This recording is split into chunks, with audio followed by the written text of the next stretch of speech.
umqeqeshi we-Kaizer Chiefs uNasruddin Nabi wethula umyalezo onamandla wenhloso yabo ngemuva kokuqondisa iqembu lakhe enqobeni okumangalisayo iMamelodi Sundowns ngesonto nokuzibekisela indawo kwamanqamu womdlalo weNedbank Cup. Lo mqeqeshi we-Kaizer Chiefs ukugcizelela ukuthi ukunqoba kwabo okwenzeke eLoftus Stadium ngeke kusho lutho ngaphandle kokuthi kulandelwe ukunqoba kwamanqamu uma sebetholana phezulu ne-Orlando Pirates.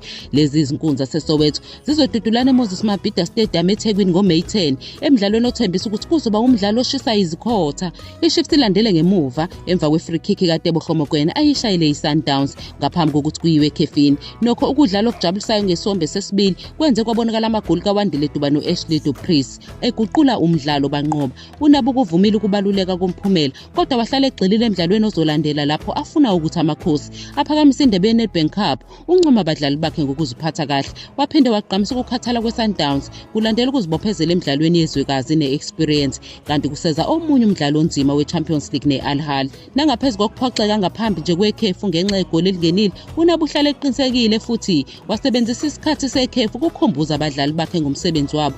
Iqembu lakhe libe seliphendula ngomfutho nangenhloso lethula umdlalo olibeke kumdlalo ozobe ushisa bhe wamanqamu nezimbangi zabe ezinkulu i-Orlando Pirates.